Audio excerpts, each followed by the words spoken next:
Hi folks, I'm Bob Schrupp, physical therapist. Brad Heineck, physical therapist. Together we are the most famous physical therapists on the internet. And our opinion, of course, Bob. It's always about you, isn't it? Bring that camera over Bob, here. I'm just hanging out, Raising the bar. Raising the bar. All right, today, Brad, we're going to talk about the single best exercise for back and leg strengthening at home. I probably should put also in my opinion. Of course. Because it's obviously there's a lot of exercises you can do, but I really like this one. Sure. I think it's just really functional and it does the job, and also you can do it even if you have bad knees a little bit. Sure. So we'll talk about that. By the way, if you're new to our channel, please take a second to subscribe to us. We provide videos on how to stay healthy, fit, and pain-free, and we upload every day. Don't make us beg, please. Yeah. Also, please go over to the Facebook and like us, Bob and Brad, because we're going to be doing a giveaway, the giveaway of all giveaways, like 7 in a row. Where are we going to start, Bob? I know, soon. We keep saying. It's like promising your wife that you're going to, take out the garbage. Yeah, you're going to clean the kitchen floor. Clean the kitchen, right. All right, the best exercise that I like is what I call the modified kettlebell swing. Okay, so a lot of people have heard about the kettlebell swing. Right. But I don't like it. Well, I think your version is the right way, and the other way is good, but I think it stresses the back more than it may need to. Than you need to, and you are putting yourself at risk. Right. And I know there will be people out there, the purists, that are not going to like us for this, but too bad. This is our channel. We're going to do things safely. I've got a video coming up to show scientific proof why we think that, but that'll be in about a week or two. I'm glad you got my back, Brad. Yeah, I'm covering it.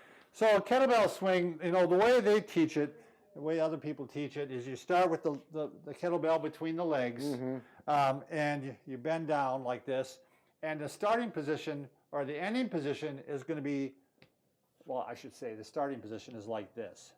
So am I like a flat table, Brad? Right. In other words, your spine is pretty much horizontal to the floor. And you're hinging the hip. Right. That's the big thing they call about the hip hinge. And then you thrust up like this. Right. Ooh, just about lost it with that. Whoa, be careful. So you're actually not swinging the bell.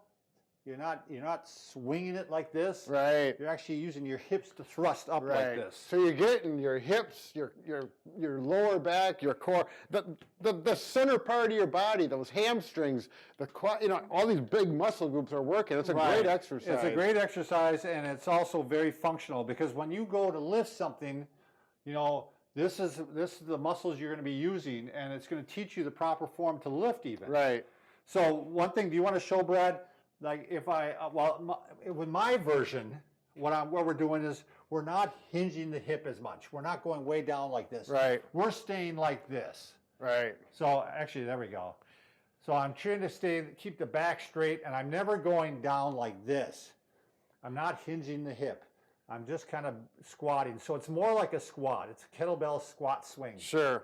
So I'll do like this, and then I'll go up like that. Now, and this is going to take some stress off that low back, but you're still getting the benefits of strengthening the hips, the hamstrings, and like Bob, you had mentioned, your hamstrings get really fatigued. This really focuses on the hamstrings more than any other body part. Maybe it's because I haven't been working the hamstrings, but I actually, I don't do it with this little one. I'm going to bring in the big one. Oh. I'm a man. Yeah. So when I do it with the heavier one, I actually can't do it even every other day. I have to do it every third day. Right. Because it's too much. Right. You got to let the muscles recover. The muscles have to recover. So, the points I want to make is, I'll still show with the little one here, you want to have good posture, like we talked about, so we're not hinging.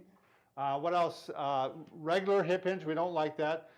You're not swinging the bell. Like I said, you're just thrusting, and you're even kind of squeezing your butt together, your buttocks together. Right, those glute maximus are really becoming maximized. Okay, the heels stay on the ground. You don't want the heels coming up like this. Right, so you're not going like this, okay? Right. You're thrusting the hips, but you're not lifting up like that. Sure. And the final point is you're not swinging the arm up like this. Now, my wife, when I taught her how to do these, she was going like this. So She's pretty strong then. she's pretty strong, but I taught her, no, you just go up to here and you're again using your hips to thrust. Right. It's not an arm exercise. It's that hip and this Body, area. yeah, Right. core. And you know, with mentioning her, it's actually a good point. My wife has had trouble with her knee, and I was going to have her do squats on the ball, on the Right. wall, and just do shallow ones. But even that hurts. Right. But she can do these without pain. I don't know why, but I don't think you bend the knees enough to give it into trouble. And she uses that big? No, she doesn't. She uses, let's see, that one's, what is that, 10? I don't know, Bob. Get yours out. She uses the 20-pound one. All right. Just to prove to you. This is 15. This is 50. 50, 5-0, not 1-5-5-0. Can All right, Bob do it? Can Bob do it? Okay, Yeah. here we go. So that's probably not even hollow. No, the head is, but Yeah. so Yeah, so you keep doing it, and you can really see thrusting that pelvis forward, getting those hamstrings and those glutes working. You got some core work in there to stay stabilized.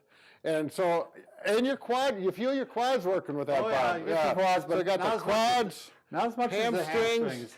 glutes. And probably a little bit of the gastroc soleus too, right? Calf muscles. Sure. Well, it's all, you're balancing yourself. Now, you can clearly see Bob does not go all the way down into that deep hip hinge. And Yeah, it's just a lot safer. It's Right. just a lot better. right. And again, understandably, we'll have some people who may not agree with that. Right. But again, we are here to show you how to do things to stay healthy, fit, and pain-free For a long period of into time. your 80s, Right. 90s. So here, Brad and I are pushing the end of, I'm pushing the end of 50s, and I can still do a kettlebell of a 50 pounds. So I think That's incredible, Bob. well, that's incredible.